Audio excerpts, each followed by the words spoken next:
Hey everyone, welcome back to Creative Director Studio. Super glad you're here. Creative Director Studio is the place for creative people to stay inspired and stay motivated to take their career to the next level. Today, you're here for something extremely exciting. We have never done this in Creative Director Studio to date. We have a third person in the studio with us, and we're going to tell you who that is, so you're going to want to stick around. All right, I am super excited about this one, Joey. All right, for my audience out there, what do you get when you have? Okay, let me rephrase this. I got to set him up well. He's such an exciting personality. You see him on the Twitters as Otternod. What do you get when you take a chemical engineer, a slot machine designer, and I don't know the film Pacific Rim? Ladies and gentlemen, Ryan Summers. Jeez. Oh, that's great. I can add more things to that. How about former yoga filmmaker, stock market documentary filmmaker. There's a slot machine artist. That's awful. Yeah, Yeah. Ryan, I could have went so deep on that. I listened to a lot of your interviews over the years Mhm. and gotten to know you personally over the past couple years and we couldn't be more thrilled to have you on the channel. We think you align so well. One of the things I'll say about you before I go into what I appreciate about you, Ryan, is you're such a selfless person and you're so empathetic. The things you're doing, in your personal time to give back to the community, share your knowledge, office hours, I find that to be so admirable, and I'm really thankful to be one of those people who joined you on an office hours, and Mhm. also somebody who's learned a great deal from you in some of your courses. um, but I'll let you go ahead and just tell the people who is Ryan. Oh Who man, I are ask you? myself that question every day. You guys are catching me at such a great time though, especially for creative directing because about 4 weeks ago, I'm back in the game. I'm back. I got to rep the house colors, but I was working for School of Motion for 2+ years, and I just started getting the itch, and I recently started creative directing again. So I have creative directed in the past. I was a creative director at School of Motion, but that's a totally different kind of world. I'm back in it. I'm back in the thick of things, and it's changed. I don't know if it's changed a lot for you all, but over the course of 2.5 years, the whole landscape is different. I mean, some stuff's never going to change. Some stuff's the same, but man, there's a lot of new tools out there. There's a lot of new places to put our stuff. So I'm really, really excited to talk to all of you. I've been watching the show, and I think it's so rare to be able to have a chance to talk about some of the stuff that's not as easily accessible, right? Like it's easy to find out like more about button pushing and find Oh about yeah. tools, but like actually talking about what it's like what is creative directing and do I want to do it? And like how do I get Yeah. better? How do I get in? Those are conversations I have all the time, but it's nice to see it, in a much larger sense, more people talking about it. So I'm stoked. Yeah, and creative direction gets a bad rep, and honestly, personally, I've had some bad creative directors along the way. Micromanaging Yeah, all those sticking points that everybody thinks of when you think of a creative director is the popular meme of the guy over the shoulder pushing the keys, right. and I realized that in my journey and coming up, I have the power to change that narrative. I can be a better mentor Mhm. or a better creative director than I actually had, and so part of the channel is diving into that. And one of the main reasons we have you here is because we think you embody, based on what we know of you, everything that it is that makes a great creative director. And so today we want to unpack that a little bit. Like, Well, you're in the game, you're out of the game. Like, we want to know what's that journey. Tell us that story. We're well, dying to hear. I gotta say first off, like I appreciate what you're saying, but I am still figuring out all of this, and I feel like we gotta pour one out for all of those bad creative directors because there's no real like there's no Yeah, real place to honestly like learn this that's true. profession, right? And I think it's also just to start off with everything so many of us have gotten to become creative directors on the backs of either our artistic sensibility or our technical capabilities. But almost the moment you cross that threshold into just Oh starting yeah. to creative direct, you Yeah. almost are asked to let go of 90% of that day to day stuff that got you to the point, got you to the threshold and over the precipice. And then you look back and you're like, I'm not on the box anymore. I'm not drawing storyboards. I'm not in Cinema 4D. I'm not watching YouTube tutorials. I'm a therapist. I'm a Hmm. negotiator. Yes. I'm a translator. I'm a business professional. I'm worrying about capital. I'm trying to go out on the road and try to introduce my offerings and what makes me. I'm trying to figure out what makes me unique compared to all the other studios and people that have already been doing it for 25 years. And there's no, I don't think. I mean, I've gone and talked at Art Center and I've talked at Cal Arts and all those places. I don't think there's a lot of places that really prep you for the psychological landscape you encounter that moment when someone's like, you know what, you've done some good animations. You want to talk to the Yeah. client? Oh, you want to do a pitch? Yeah. Oh, guess what? You're a creative director now. Good luck. You know, like you're kind of thrown into the world. So I always try to remind myself to have a little bit of empathy. This has probably come up a lot, but have some empathy for the creative directors I've had, because I have had my share of let's call Yeah. them challenged creative directors as well. But I think we're all trying to figure it out. And so, like to me, you know, Yeah. like that's I just have to remind myself. The same way I look at clients is the same way I look at other creative directors. Like there's something to Yeah. empathize. You know, that's Yeah. that's a really good point, and it's a perfect way to look at that. And you know, I say this, I say the micromanager and the bad creative directors, but to be honest, is I've learned something from everybody who I've worked under and for. Hmm. And so, you know, you take the good and the bad, and I just look at it as an opportunity for us to kind of pull and take what we think is working well of in their process and adopt it. And so, you know, so that is a good way to look at it. I Hmm. think an empathetic approach. Yeah. So, okay. So the journey. But journey, yeah. You want Yeah. to know how I got Okay. here? How did you get here? Okay, well, I will say I'll get into it, but the one thing the other caveat I have to give is like I have a lot of friends who Yeah. are feature film writers or like TV writers, and the number one question they all get after their struggle to get their position is, "How do I do what you did?"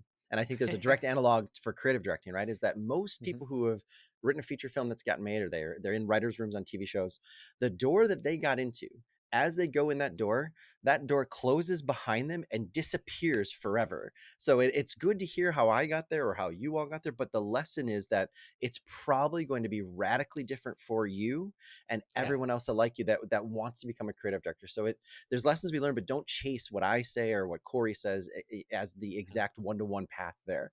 Yeah. But for Yeah. me, I start off as a chemical engineer. I always drew. It's so weird for me to say it out loud, but like I always drew. I loved it. This is also back in the old days before computer animation was even something that was available.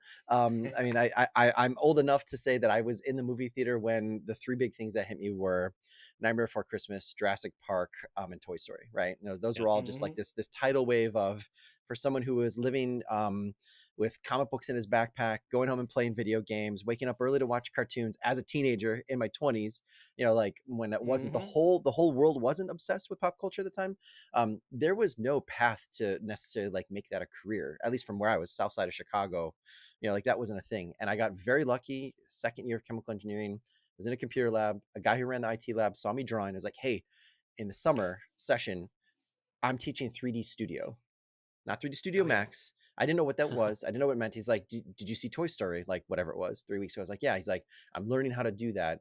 I can teach it once. So basically, he got the keys to the community college I was at, and we were able to go on Nice. Saturday when the school was closed. He locked us in the computer lab for 8 hours, and there were like 10 of us. And it was all people much older than me because it's community college. It's like 30, 40, 50-year-old people. And it's the first time in my life I've ever had what I think like musicians describe or athletes describe as flow. 8 hours felt like Mm. 15 minutes. I've never felt that in my life. And I couldn't wait. Every week I was just rushing as fast as I could to get back on Saturday. And about halfway through, I had animated like a full on like character. I don't know if you remember the Max, the TV show, the Max, based off the comic book. I had the Oh yeah. Max, the big purple guy, the Max figure, the toy, and I modeled it and I rigged it and I animated it. And everybody else is doing like toasters and like reflective UFOs and like nothing articulated. And I'm sitting there Yeah. like pulling out my Illusion of Life book that I had just because I love Hmm. Disney animation, and That's, I'm trying to figure. There's no that's YouTube, right? There's no place. yeah. So I got addicted. I told my parents I don't think I want to be a scientist. All this pathway where I had like a everything, like I had the scholarship, everything ready to go. I was like, I think I'm throwing this all away. I'm going to try to find a school. So Yeah. fast forward 2 3 years later, I thought I'd be doing 2D. No 2D jobs in the world. Me and my one buddy basically put ourselves in the corner and teach ourselves 3D because our school was not the best school. My school isn't even open anymore. The college I went to doesn't exist, which is awesome. Nope. Very proud. I outlasted my school. Um, so I get out and I start actually doing character animation. My first year out, if you remember, there was a company called Big Idea that did VeggieTales. Yeah. Didn't get to work there, but I worked for a guy who stole a contract from VeggieTales. So for the first year, I was basically doing like uh, uh like a like a Bible school version of Winnie the Pooh, which sounds whatever it is, but the Uh-huh. characters actually had arms and legs and fully articulated faces. So for my first year, I'm slugging dialogue, I'm recording myself with a video camera, I'm doing performances. We get a couple like 30-minute videos out somehow using Softimage and then XSI. I was trained on 3D Studio Max at school, and then that Hmm. disappears. That whole world in Chicago, 2D animation, 3D animation, all disappeared. So I started making slot machines at a really good company in Chicago that sounds weird, but video slot machines were amazing because I worked with a ton of old school 2D Disney animators. Yeah. Amazing guys. And I basically got my master's, what is the equivalent of a master's degree for me. I'd show up early like before class or before work, and basically sit down with one of the old 2D Disney animators, and he would Hmm. teach me posing, timing, spacing, texture, how to do fine line, how to do cleanup, how to Wow. approach breakdowns versus keyframes. And then at lunch, he would give me an assignment, and I would sit with two or three of the other old guys at lunch, and we'd all just flip. He showed me like old school, like old, like not Flash, Yeah. not in TV Paint, like just rolling, like bottom of the pegs roll, top of the pegs roll. Hmm. And I just It's absorbed all that. I amazing. was leading them. I was in charge of them because I knew 3D, but these guys are teaching me. So my bargain was, I'll teach you guys how to use 3D and After Effects if you show me how all these tricks, these old school tricks. Oh, that's awesome. Um, so it was awesome, but it also exposed me something that I think hopefully maybe we'll talk about a little bit. All these guys phased themselves out of the industry because about Hmm. 6 months into them being here, they were told you have to start using Flash. You can't work on paper Hmm. anymore. You can't scan your paper. We need to go faster. And to a person, all but one or two of them basically said, "See you later." I spent my whole life learning how to do this tool, and instead of realizing how much they had in their heads and that they could be creative directors and that they understand intuitively, they understand Hmm. motion, whether it's stop motion, live action, 2D, 3D, they knew it inherently. They threw it away because they were so focused on their tool. The pencil was the Yes. equivalent to 3D Studio Max or Cinema 4D or After Effects, and they 6 months of uncomfortability they would have turned into leads at Pixar, at Blue Sky, at DreamWorks. Yeah. They could have gone and had the world, but they could not get over. No, this is my tool, and you're telling me it's gone.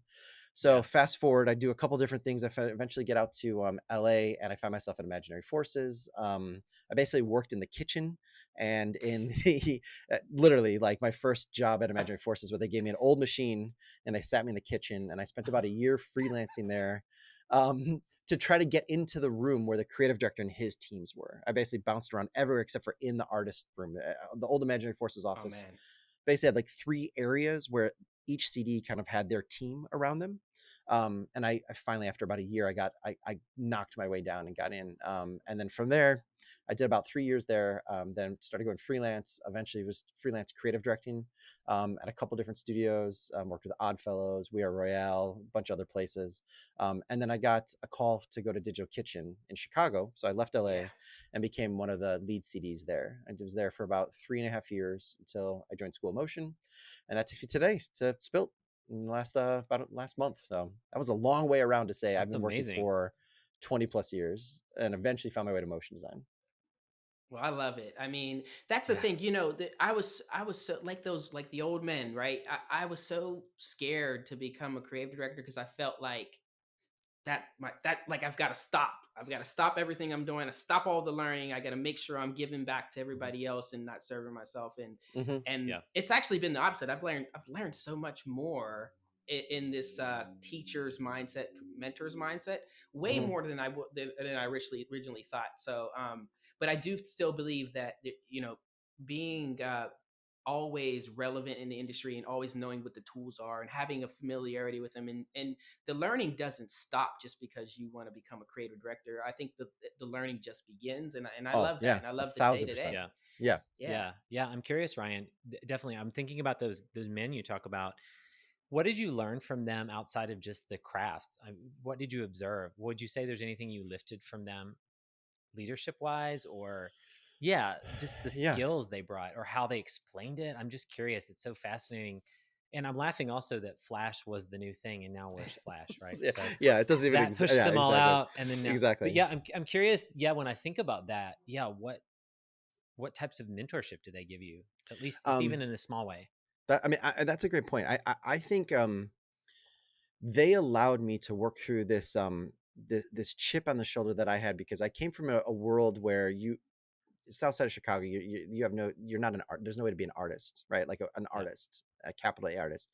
So I would say for the first 4 or 5 years I was working, until I really met 2 or 3 of these people, um, I would tell people I worked on the computer.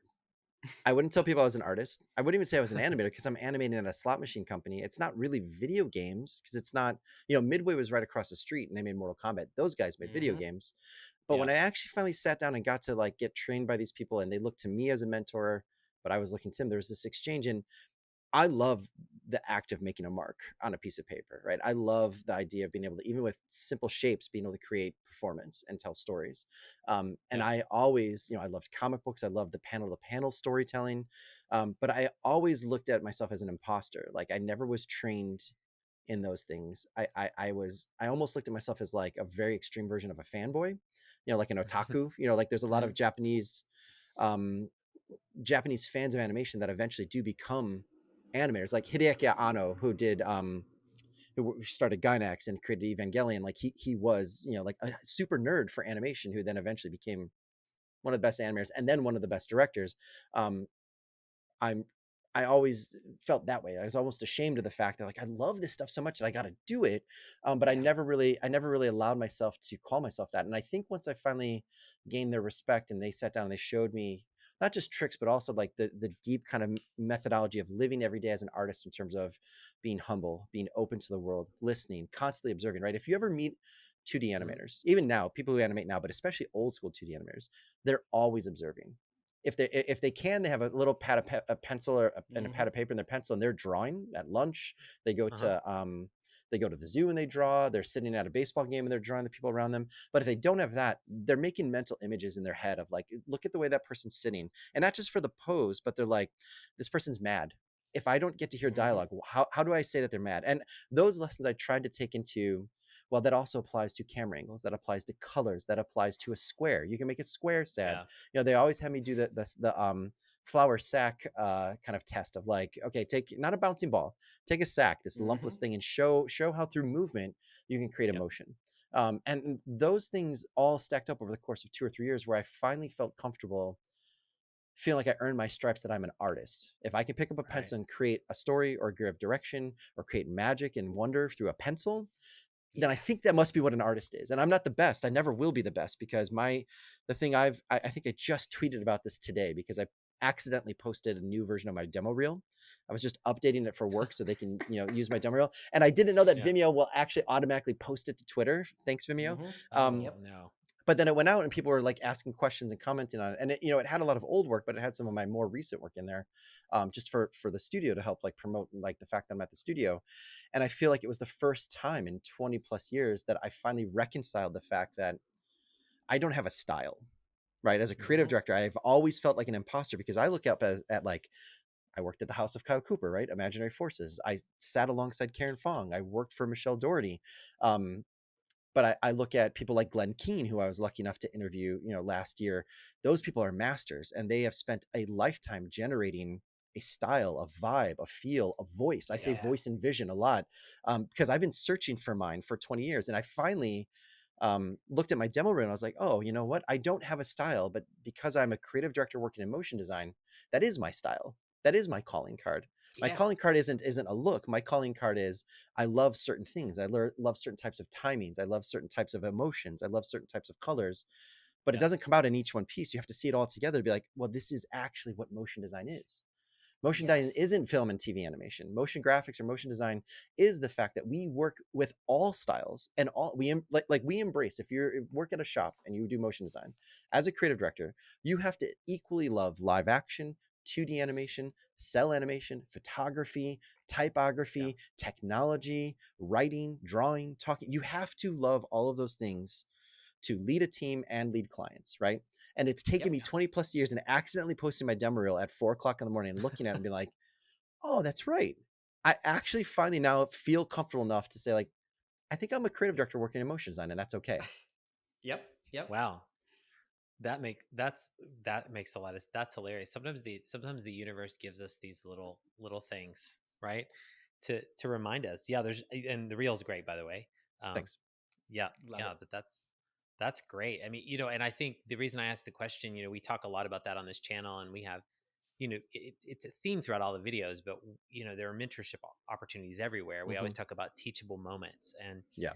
when people ask us, even a designer or a young creative, I say young in the time, not age, Hmm. but they're coming up in their craft. What are the things they need to know? And sometimes people will come to me, and Corey, we talk about this too, Yeah. of talking about the stuff you said, like the tools, the Hmm. thing, getting overwhelmed with what you just described of who am I, what's my look, what the function of the job, right? And Hmm. it's important, but they're forgetting about these other pieces. So that's why I asked the question of what did they bring to you, what did you learn? And it was great Hmm. to hear about the mentorship, because they're both important, right? They both Hmm. really Yeah. matter in like the whole journey of us coming up, because as you said, even listening to your journey, it's so different than mine, for sure. Hmm. And that's what's complementary. It's so great to hear. Yeah. Yeah. Yeah. I mean, I think that's what makes, a lot of times it's what makes a great creative director, is that they didn't know they wanted to be one, right? It's not, I Yeah. was very, very worried about motion design probably right when I started working at School of Motion 2.5, 3 years ago, because it really, this is a weird word to talk about this, but and it's a lesson I think even those old Disney animators kind of like, they give me a lot of positive things, but also that warning of being very aware of not becoming calcified. Right. Like Hmm. I really think there was a danger that motion design was very quickly starting to calcify into, motion design is animation for advertising utilizing Cinema 4D and After Effects. And I Hmm. think the job description said that. I think the echo chamber that motion design kind of lives in between motionographer and wine after coffee and these like, and Hmm. stash, and these 5 or 6 kind of places we all kind of congregate around and celebrate. I feel like I was very guilty of that, and we were very guilty of that even at School of Motion, that we always talk about Oddfellows, Ordinary Folk, Giant Ant, Gunner, Golden Wolf, Psyop, Buck, these same 6 or 7 places. And it was my mission to try to like elevate more people and more studios. But motion design is such, it has an opportunity to be so much. Like I really think I view motion design as like the umbrella over a lot of the other creative arts industries, whereas a lot of people think it's just this very narrow niche. Yeah. Um, Hmm. but to go back to it, that's definitely a lesson that I think I've taken to heart, and try to be very aware and have my radar up for not getting calcified, not getting too set in my ways, and not becoming pessimistic or negative, because there is, every day when you wake up, you can look at the world as like, oh God, another day with a blank page I got to fill up. Or, oh man, Yeah. another day that I get to figure out something new to do with this, because there's 17 new things that started when I went to sleep last night versus when I woke up today. There's 17 new things at least. And I got to go find them Yes. and see how I can use them. And you choose Okay. how you wake up every day, how you want to handle that. I agree. I couldn't 100%. agree more. I mean, I'm like all over the place when it comes to like trends and anything new. I'm on it like Hmm. immediately. I want. How can I add it to my process? More Yeah. recently, I know you posted a few shots of some AI generated kind of prompt Oh stuff. boy. Do Yeah. you That want to stuff, open it that was. Oh my. discussion up? Oh Look, no. It was mind blowing. Mind so blowing. like, here's the thing. It blew my mind. So for one, if you haven't seen Ryan's Generations of Vader, you need to go check it out.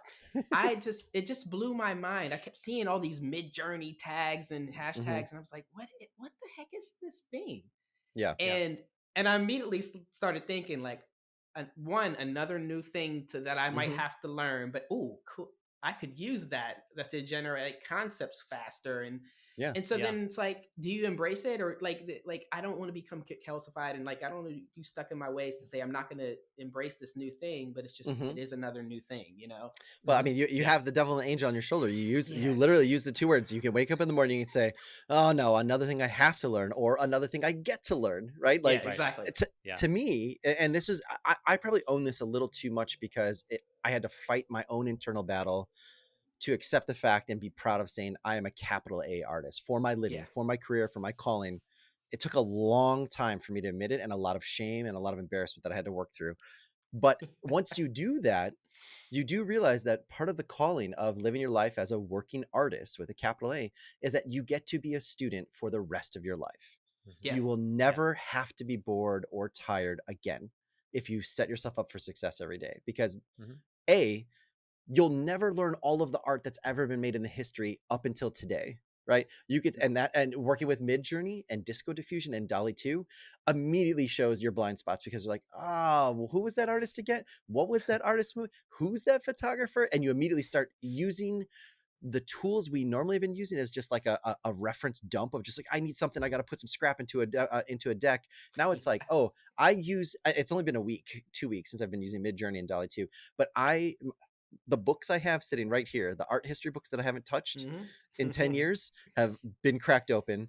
I use Pinterest in a completely different way. I'm subscribing to newsletters about art journals. Like, the world has just opened up, and that's just going backwards. That's Yeah. not thinking about, okay, today going forward, who's the new artists I can find, who are the new tools I can like work with the developers. Like, so it almost very quickly, if you change your mindset, makes you feel very small in a very big world, and that can either make you feel super excited or totally overwhelmed and want to stop. And the cool thing is you own that, though, if you can You recognize own it. it. I agree. Yeah, and it depends on the day. It depends on the And day. the We other thing I'll we say talked about about. that too, Go ahead. the Yeah. other thing I'll say about that too is that I feel like it's also giving me a lot more empathy for my clients. Because if I feel like, or you all feel like, we were trained to a certain degree, we have a certain amount of interests and obsessions and things that are in our head that we want to eventually use in our work. Imagine you're a client who has none of that. Mm-hmm. Hmm. You work for Hmm. Pepsi and you just got a request from your boss to make a new campaign for Pepsi Clear 2.0. And you're like, what do I do? I need to find somebody to do this for me. And then all of a sudden they're also talking about all this other stuff. I immediately have this feeling of like being like wildly overwhelmed with all these tools. And Yeah. I have the training tools to kind of like work my way through that. Imagine what it must feel like for a client where they're like, oh my God, I have no idea who to call. I have no idea what to ask for. I can't look weak. I can't look like I Yep. don't know what I'm talking about. And I need to succeed. And this other weird artist person that I'm hiring and their team are either going to mean success or failure for me. So it's Yeah. automatically like all these new AI tools. This is probably too heady, but like it makes me feel as a creative director that I have a lot more affinity for what like the blank Yeah. page that a client might actually be approaching. Like, what do I do? Where do I Yeah. go? Like, Hmm. Yeah, I told Corey. We talked about this when Sketch came out, and now Figma's out, and there's mhm. that mini journey. Uh, Sketch is the first time in years that I actually had to learn something new. I Wow. remember that Yeah. feeling of Hmm. to that level, thinking I'm going to make something in here. How do I do it? And it was wild. And then that's when I realized I wasn't learning anything new. So Right. I started learning new things. Yeah, and then now I'm learning Figma. But that's kind of on the website of the house too. I mean, and one thing it makes me think of is this idea of like the with the client, like the expectations, and also our value is shifting a bit. So right, Hmm. it doesn't just because the tool and what you created with it was maybe easier or it came together in a different way, it just necessitates our skills even more to sell it and craft Yeah. it. Yeah. And you're still Thousand telling percent. stories, and I think the inputs tell the story. And I think that's Hmm. something that Corey, we talk about a lot on the channel too, of storytelling and design, the soul in your design and things like that. So I Hmm. think that's an important note that is here, that hey, it doesn't mean that we're out of a job. It means that our job is melding and changing and turning into Yeah. something else, which I think is exciting. Yeah. Yeah. I mean, I talk about this a lot, right? So like at School of Motion, I made this course called Level Up. And it kind of, I feel like I created it because I know so many people are kind of going through Yeah. I wouldn't say midlife crisis, but mid-career crisis of being an active working motion designer, whether you're a designer or an animator. I kept on Yeah. hearing so many people that are like, I don't know if I want to keep on doing this. Or woke up yesterday and it was the first time I was like, I don't like motion design and I don't know why. Or I'm hitting a limit and I don't know what the limit is. And, like there's these things you can do to kind of like shake people through that and help guide them. And then as a result for that, I made Demo Reel Dash, which is a Yeah. a course for like making a demo reel. But really what it was like it's sort of like a combination of like, this is your life, and also what did you want to be when you grew up, when you were a kid, Mm-hmm. right? Like with the guys of like, I'm going to teach you Premiere and in 4 weeks you'll have a new demo reel. But the whole thing was like, let's sit back and think like, are you happy right now, like right now today, are you happy? If you're trying to make a new demo reel, probably not. You don't make a demo reel unless you're trying to do Mm-hmm. something Yep. different, right? Mhm. New job, new work, you want to pivot. um and then the second question I always had was like, like, what did you want to do when you started this? And are you there? Are you close? And has that changed? Right? Have you learned something that's changed it? And have you just not given yourself permission to go after that? Or you think it's impossible, or you think it's silly, whatever that might be. And then the last thing was like, do you feel imposter syndrome? And everyone says yes to that, right? Like that's part of the job. Mhm. And Yeah. you can't defeat. So basically, these two things together. Like I talked to a psychologist to be like, do other people feel imposter syndrome? And they're like, yes, everyone does. Anything where Uh-huh. where your job is performance based and there are other people who can be ranked like that whether it's art or it's sports or it's law, like that, yes, everyone does. And their advice was like, you can't make it go away, you learn how to identify and deal with it, right? It's like, Yep. Oh yeah. like I've never had to deal with like alcoholism, but when I talk to people who do, like they say like there isn't a magic pill. There isn't something where it's Mhm. just like, it's like you have to learn to recognize it and learn your triggers, and then you have techniques and tools to mediate that, and then you have a support infrastructure to identify it and help you also be alerted. Imposter syndrome for artists is exactly the same thing. It's something that Oh we yeah. will, you're literally being I think I said this earlier, but you're literally getting paid every single day to wake up and look at a computer screen and fill a blank page with something good enough to convince someone to pay you to do it again the next day. most people Mhm. most Mhm. people would not be able to handle that pressure for a week, let alone for a 40-year career. And Oh then yeah. Right. that canvas that you're working on is going to change every 3 years, and then the tool you're going to use to fill the canvas is changing every week. Like, Mhm. no wonder people don't want to do it, or they get burnt out, or they get scared, and then there's no map for how to like advance your career. And then on Yep. top Yeah. of all of it, we're the first generation to try to do this like an entire lifetime, like Hmm. start, go to school, teach yourself, work through the whole pipeline, and then retire. I don't know anybody who's retired in motion design. No. I know people who have owned shops and have sold them, but they're not Yeah. retired. We're still the Yeah. first wave, working through figuring this all out. So yeah, I mean, that's why hopefully there's more shows like this to have this Exactly. Well, dialogue. yeah. Exactly. I So mean, how and look. long do we have? Yeah. Mhm, Well, I was gonna say, I'm glad, I'm glad you brought up the imposter syndrome, because like we talk about mhm, this a lot on the channel, and personally in these mentoring sessions I do, it's like it's always the same thing, and I want mhm. people to realize it's never going to go away. It's Yeah. always going to be there, and like you said, finding ways to cope and live with it and work through it, Mhm, and that's just a big thing. We talk about all these great creatives, Billie Eilish, and all these other major creatives who say the exact same thing. Like, I don't feel like I should be here. I don't feel like I should have won, these Right. mhm. Grammys. Like, it's like, all right, it's not real. Embrace it. Let's move on and figure out how we can get past it. But Well, and Yeah. I think what you find about a lot of those people, if they continue down the path, they find early success and they keep going. The one thing they always rally around is that they love the process. They love yeah, Mhm. collaboration. I think that they love collaboration. They do enjoy process, and then I think the biggest thing out of all of it is that the ones who do it right, like musicians you love, filmmakers that you admire, um, artists that have had a long career, they're all fueled by curiosity. Like they oh yeah, just yep, they have an innate sense of curiosity that isn't just like luck, but they also have found ways when they feel like they don't have it to spark them into that, right? They identify like, I'm not feeling like in it today, what can I do? And it may be getting pulled all the way out, it may be collaborating with someone, it may be opening up a book, it may be going to a museum, it may giving hmm yourself a Mhm. personal project, but they know how to maintain their personal level of like base level curiosity that fuels the having to get up the next day and start it, right? Like that. Yeah. And I think yeah, if we're talking about creative directors, I think that one thing, there's other things that I think are pure skill, but I think that is the one thing that if you run into people who've been doing it for more than 5 years, that's the fuel. The curiosity is the fuel. Like that's the thing, is like yeah, I can find something to be curious about in every client. I can find something to be curious about every single project that has an execution that's new. I can find Mhm. curiosity in my new artists, that finding a way to get them closer to where I need them to be yeah, sooner and have them motivated, right? There's a way that every single day they maintain that, because that's like the insulation for the rest of the world that you have to interact with, is just that curiosity keeps you alive, keeps you going. Yeah, absolutely. that's great. That's awesome. We definitely all agree on that.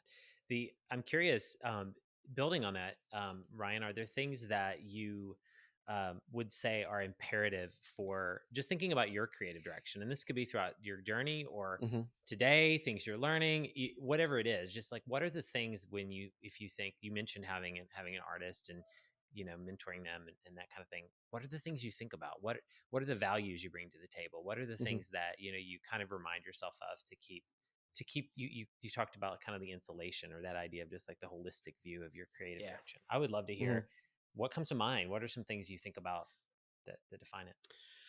I mean, if I was going to talk about, I talk a lot about like this idea that there's this nascent idea of like an artist operating system, Hmm. if that makes sense. And it's not an operating system in the sense of like the tools that we talked about earlier, like get really good at After Effects or no Photoshop inside and out. But I think there's these artistic tools that, at least in motion design, people either know it innately, or they did it before they got into motion design, and they maybe don't build on it as much as they could, but they know that they used to feel this way. But Yeah. I think of like three things that are like kind of like just like baseline like tools that I rely on, or skills that I rely on, and they're really really simple. But they're things that I think you have to almost treat yourself like an art or like an athlete, and constantly develop them, especially if we're talking about creative directors. Mm-hmm. And they're really basic. And honestly, like literally today, I feel like I exercised all of them the last 48 hours. Let's say it's been a long 2 days. I'm still getting back, and I'm shaking off the ring rust of not being a creative director for 2.5 years. Yeah. But I'm relying on them. So I think it's a great question, because I really do feel like I'm like I'm still rusty, but I'm relying on these three things. And it really is like drawing, like drawing. It sounds so dumb, but like the ability. I draw a very big distinction between illustration and Yeah. drawing, if that Yeah. makes sense, right? Like Mm-hmm. I'm not talking about being able to do a photoreal portrait or create like a beautiful, like stylized illustration. I just mean like, if someone has a problem, a client, another artist, your producer, and you can sit down and like share screens, and in Photoshop draw out the solution. Or Uh-huh. especially with a client, if you're ever in the room in a pitch or in a brainstorming sessions, just take out a pad of paper, and while everybody else is talking and like hand waving and like breaking off your groups, and you'd be like, hey everybody, come here, just watch me do this. This is what I'm Yeah. thinking, right? That is the last bit of magic that creates an incredible amount of like wonder and trust, and actually like a lean in moment of like, oh man, I've always wanted to be an artist, look what that person's doing. I need to be as close to that person as I can. That person creates solutions through art, through like this magic. It's extremely powerful, and it's the last thing in a world where everyone knows how everything is made.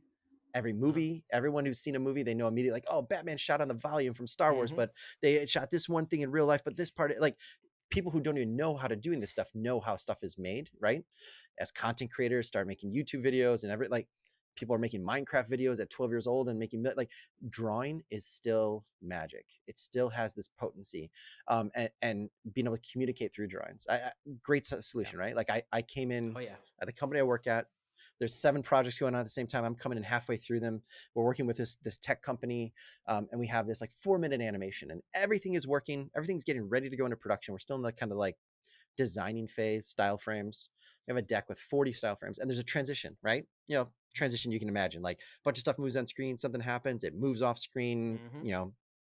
very hand wavy, like, well, just trust me, we're going to do this. And I wasn't on this project, and I just kind of came in, and they'd done 3 cycles of style frames, fully designed style frames. And thankfully I was able to kind of talk them through, and they're like, oh, we kind of get it, but we, like, right now there's this one frame, and then you just told us like 30 seconds of stuff, and there's this other frame. What's going to happen between there? I was like, just give me one night, please. And Yeah. 2 o'clock in the morning, have my trusty coffee, and I'm like, all my other work's done. I'm like, you know what I'm gonna do? I'm gonna have fun. I'm gonna go into Uh-huh. Photoshop, and I'm gonna draw some storyboards. And Mm-hmm. it was only like 12 boards, right? But it was like, we start here, we do this, a couple arrows, one line description underneath of camera does here, this thing moves, they connect. And in maybe like 30 minutes, 45 minutes, I'm like, okay, I think I can understand this. Let me send it to the client, and I'll give them a call afterwards, and I'll walk them through it. And granted, this is something that's been going on for 2-3 weeks, still can't figure it out. I wake up in the morning. I get up a little late because I was up till 4. 9:30, I look at my email, and I'm like, okay, at 10 o'clock, I'll call them. I get an email, and they're like, fully approved. Thank you so much for the sketches. We totally understand what it is. We can't wait to see what this is going to happen. And can you just show us as soon as something moves? We're so excited, right? Drawing. I didn't even get a chance to walk them through and talk to them about what it was. It was just the drawings were clear. It was nothing Yeah. more than circles, lines, squares, drawing. So drawing, I probably talk too much about, because I don't get to draw as much as I am, but there's something as a creative director incredibly powerful about being able to draw, not necessarily illustrate. Yeah. Yeah. The other two I'll say very shortly. As a complement to that, there's so many times in the world we live in now where you don't get to talk to the actual decision maker as a creative director. If you're working for clients, you talk to someone who has to talk to someone who talks to someone.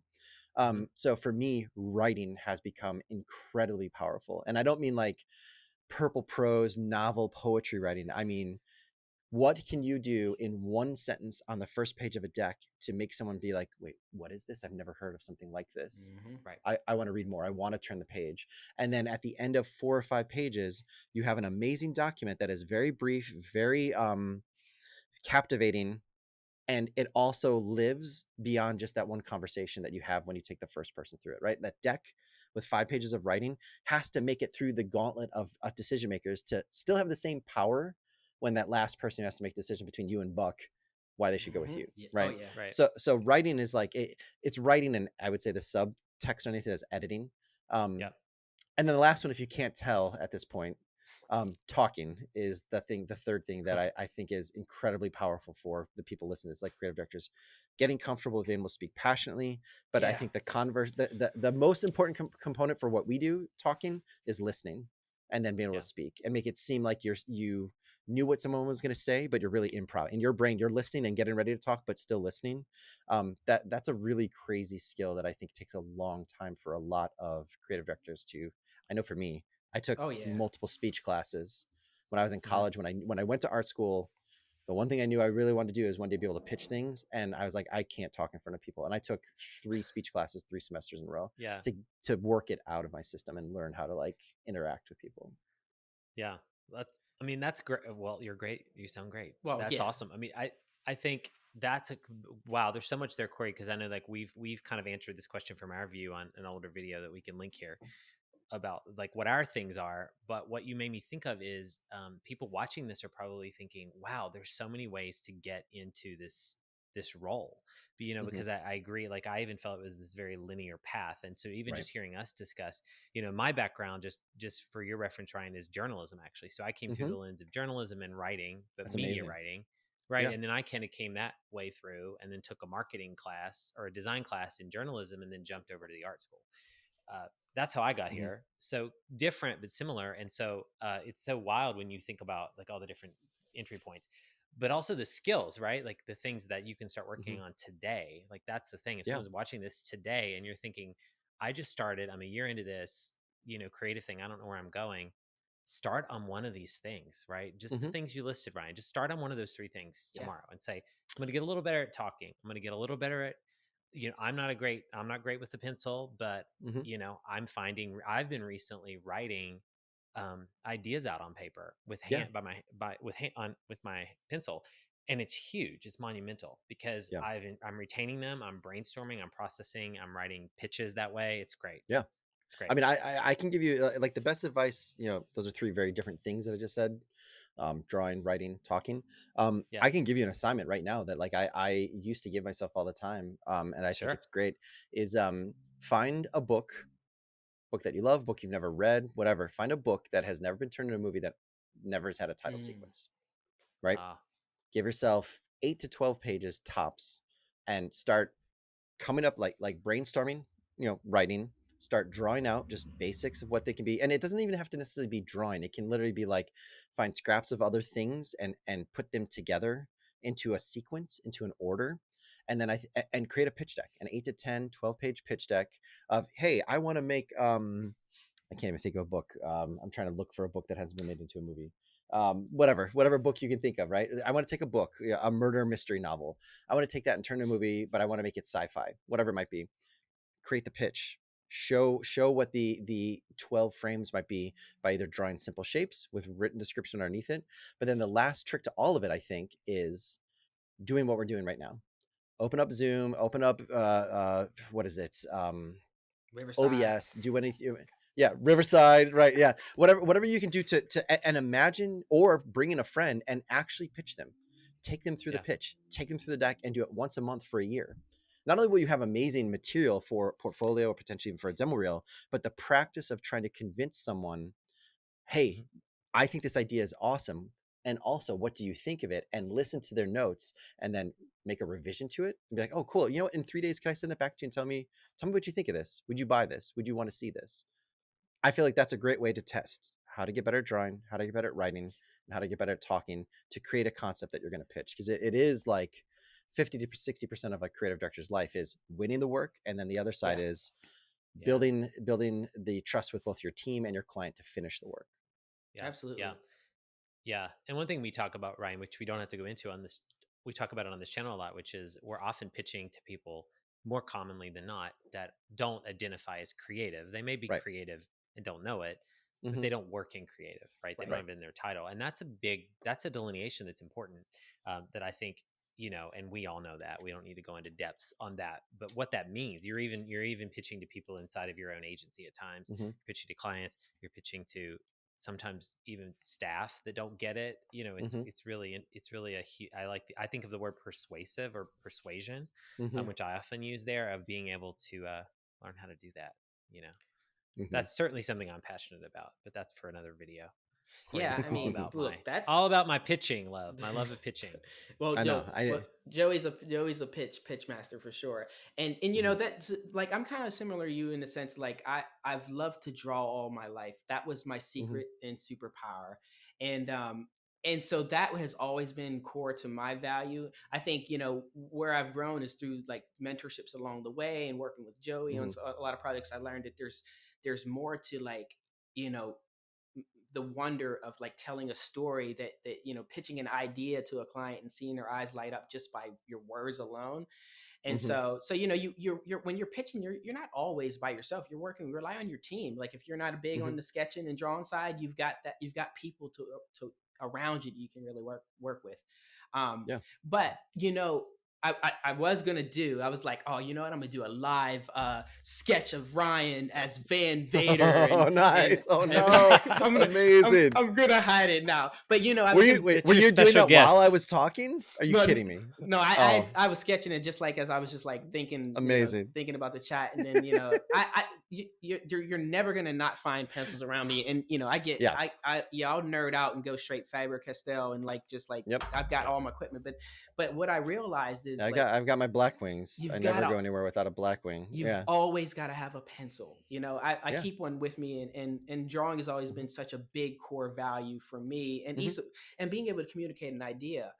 But related to this next question is drawing was always my way to figure out how to bring more soul into my work, how to Mm. look at the work differently, and how to it Mhm. was my way of really finding a way to pull it out and make my work deeper and more connected, and looking for the relationships between different things. So my Mhm. drawings are like they're a combination of words and sketches and scribbles and Right. renderings. And so I'm curious, like we talk a lot about soul in your work on this channel, how do you get soul in your work? Is that even something you think Mhm. about? What does it even mean to you? Because I've been very curious about that. Yeah, I mean, I love that question because I don't think a lot of people use that word Yeah. to describe it, right? Like it's not for as much as our job is to tell stories and solve people's problems. I feel like so much of the conversations within the industry, whether it's on YouTube or podcasts or just even the conversations you have when we all used to actually be in offices, so little of it is really about human to human interaction, right? Like so little of it is like what do you love? What are you obsessed by? What do you hate? What triggers emotions you? Yeah. And then trying to find ways to ask those same questions of clients, right? Like this might be a trick, but one of the things that I always feel like opens up a client when I have a conversation, 9 times out of 10, when you ask a client, what is it? What this is the same thing people tell you all the time. What would success for this job look like? Yeah. And most people are like, I don't know if we can swear or not, but like, dummy, I'm paying you to tell me what success could look like, right? That's why I'm picking you so you can help me figure that out, right? Yeah. Yep. Most clients don't know that. If they did, they wouldn't come to you. And Yeah. if they did, if you don't understand that, you're not really valuing what it is you actually offer. So most of the time, what I normally ask is like, out of everything, tell me what this thing shouldn't be. Tell me what this job shouldn't be. What would be wrong? And almost 9 times out of 10, then a client can definitely start Oh telling yeah. you, and it opens them up. They're like, well, it can't be this because our client is this, and it definitely can't be that because we tried that a year ago and that person got fired, and I'm not going to do that. And then you at Yeah. least start opening up the conversation for the humanity. And then this is more about like the creative director side of it, and I can talk a little bit more about just personally as an artist, but um, I'm always, like every client that comes to you, whatever it is, direct to client, brand, agency, your neighbor across the street asking for a logo, there's a need, right? That's in the RFP. The need is like, I need a 30-second video that's going to be used as a YouTube video and also might go to broadcast, blah, blah, blah, right? Like that, we all deal with that. That is the value there is very negligible, right? Like you Yeah. just are a service provider for doing that. But underneath every single need, that comes to your door. There's a human with a want, right? There's a person Hmm. you're interacting with that wants something, right? They might want a promotion, they might want a raise, they might want to look cool. You mentioned this earlier, I think, Joy, but they might be a failed artist or an aspirational artist that never had the guts or took the time or had the opportunity to sacrifice to live the life that we want, and Yeah. they want to interact with you potentially to scratch that itch, right? But my Mhm. job is always, really honestly, it doesn't matter about the tool I'm using, or like which styles or references I put on the deck. My job to open up the real opportunity as a creative director for the companies I work for is find out the want, right? Hmm. So for me, that's the big thing. As a creative director, as an artist, for me, soul, and this is what I talk about to everybody that came through School of Motion. I think, Corey, this is probably what we even talked about Yeah. when we were talking to open office hours. There's two things I always talk about ad nauseum, and it's voice and vision, right? So like for you personally, as an capital A artist, to me, like voices, it's how you choose to speak with your work. Like, what is your work, what are you trying to do with your work in like a body of work? If you know that, it's a lot easier to sit down a year into working and make a demo reel, right? What am I Oh yeah. trying to do I want to be an amazing character animator that gets to level up the world of motion design by putting performance and heart into it? Do I want to just describe beauty as I see it in the world and find as many clients that I can express beauty? Do I want to talk about social change and challenge people's expectations? Like, what's your voice? And then it's not just the projects, but then it also becomes like your character for what you're known by your clients for, right? So your voice can be, are you curious? Are you childlike? Do you have wonder? Are you demonstrative? Do you probe people? Are you persuasive? Like you said, um, that becomes like the uniform you put on every day when you go to work and you have to Yeah. go and talk to a client. And then vision is the counter to that. That's the part that you get to reserve for yourself. To me, that's like the vision. The voice is like the day-to-day thing you put on, but the vision is the aspiration for where you want to go, right? Like, that's saying you want to get to Mars one day. And I think it's like there's the day-to-day kind of grind you have to be mindful of as a creative director, but you also have to carve out space for your own soul. And through vision, that's what Yes. I think literally, that's what keeps you sane, because as a creative director, you give so much of your energy, your artistic energy and your emotion and your obsessions to clients who, honestly, at least in motion design, the work is ephemeral, right? The amount of Hmm. time it takes to conjure up the work pales in comparison to how short whatever it is you make lives in the world, right? That is one thing that you do have to reconcile, at least as a creative director in motion Oh design, yeah. is you're paid for passion, you're paid for experience, paid Hmm. for your worldly knowledge and your problem solving and your ability to lead teams for something that probably is not going to last long enough for you to be able to even show it to people, right? Like, Yeah. the amount of times I've done stuff for a company, and then we put it out, and then 3 months later I'm like, okay, cool, I want to put that on my demo reel, and I can't find it because it doesn't exist anymore. It's Hmm. ephemeral, right? It's Yeah. so vision is what keeps you sane, because you're like, well, one day I'm gonna make a piece that does X. This sounds really dumb, but for me, from the moment, the other movie I didn't mention that got me into wanting to do all this stuff was the Iron Giant. It Mm. took me 20 years to be able to get the Iron Giant on my demo reel.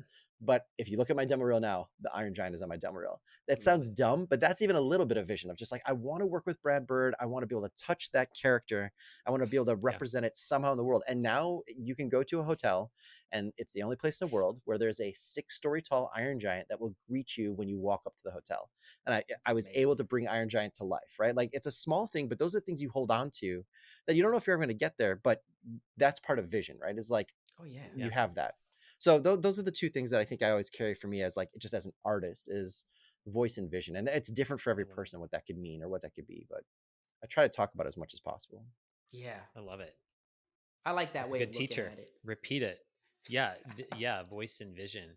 That's really good. And I do think you separating it is really a smart idea of thinking of yourself as the artist, and then I call it the commercial artist or the artist for Yeah. hire or whatever we are. We're making Hmm. things for other people. We're making things with constraints, uh, and so I think that's because it's different. I think the Yeah.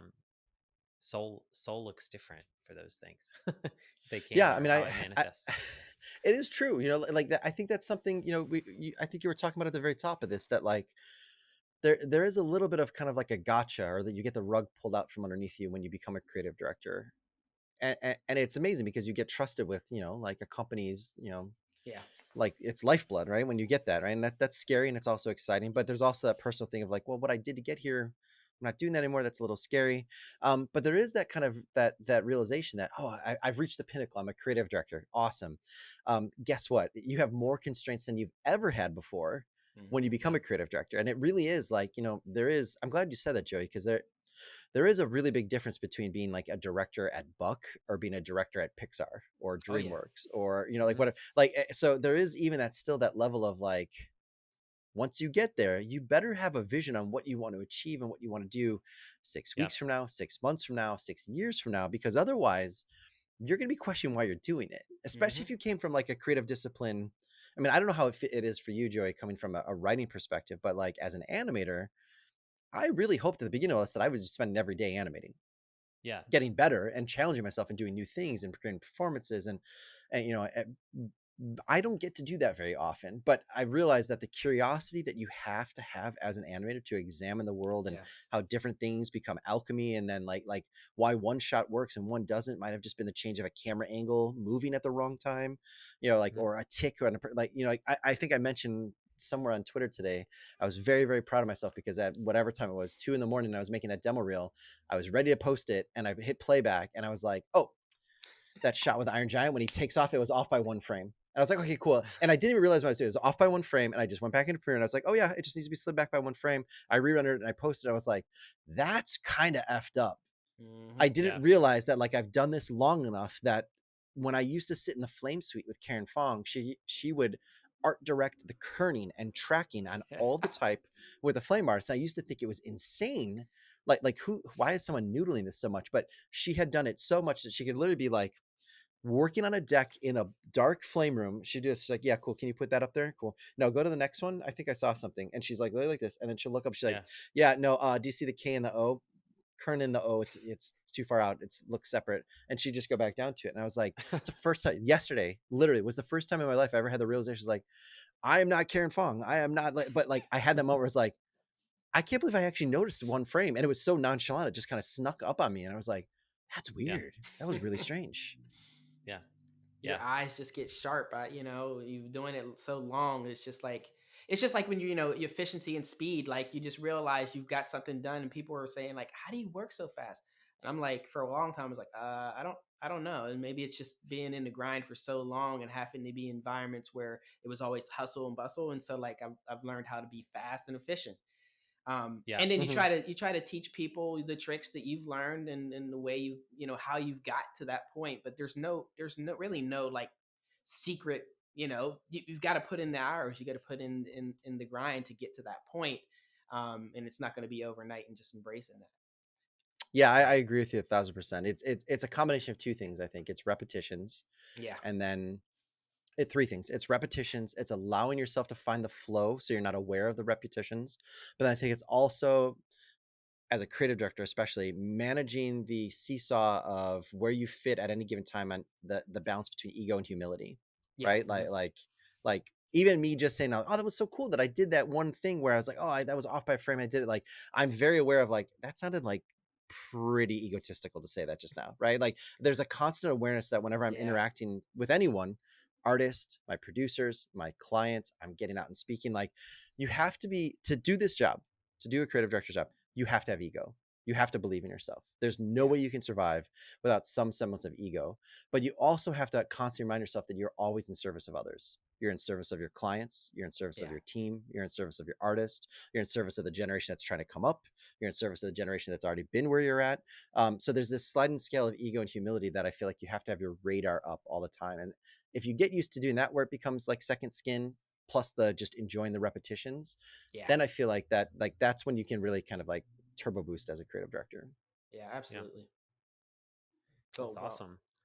Well, Ryan, this was great. Thank you so much for joining us. This was a great conversation. And yeah, a lot for our audiences to chew on and think about, and homework assignment that you provided. So we're super glad you got to join us as our Oh, I first appreciate it. guest in the Creative Director Oh, Studio. So jeez, that's that went by and fast. I I feel like know. we got like another hour left. I'm like just getting loosened Yeah. up. we Like we can do another round. Yeah. I totally could, Well, but yeah. I just feel like really appreciative of your time, and just taking this a moment to kind of come on here and just drop some knowledge. You dropped a ton of value for our audience, and I'm sure you all are take notes, take pictures, whatever you want to do. We're gonna reach out to Ryan. I think follow him. Where are you at, Ryan? Where can the people find Everything. Otternaut? Everything is Otternaut. Everything. It's the dumbest word in the world, but my name was so super common back when social media was picking up, and I couldn't get a URL with my name. So I can't explain it. It's just a name I made up, a word that I could own. But Otternaut on Instagram, Twitter. I'm starting to do a lot more posting on LinkedIn, because I think so that you can just find me, Ryan Summers. Yeah. But yeah, and then I can't believe I'm gonna say that my DMs are open. But yeah, if you have questions, I talk to people all the time. And then I have this open office hours thing that I don't know, I can't remember how many days, but for 2 or 3 days a week, I leave an hour open around lunchtime. So you can either do 15 or 30-minute sessions. If you go to calendly.com/Otternaut, you can book time with me. We can talk about anything. Most people want to talk about demo reels or like how to take your next step in your career, but we can nerd out about tools, or you can show me some work if you want to critique. So I've been doing that for like, I think 6 years. I think we're probably close to 800 or 900. I haven't checked in a long time sessions. That's amazing, Ryan. That's awesome. That's something we talk about on the channel, collaboration and helping each other, and that's amazing. We'll drop all of your links in the description as well, so you can easily click on those. Yeah. And thanks everyone for joining. We didn't say it at the top. Like and subscribe if you like this kind of content. This is what we talk about on the channel. Hit the bell so you get the notifications. The YouTube drill. But again, thank you so much for joining us in Creative Director Studio, and we will see you next time. Thanks, Ryan. Thank you for having me. Appreciate it. It was great.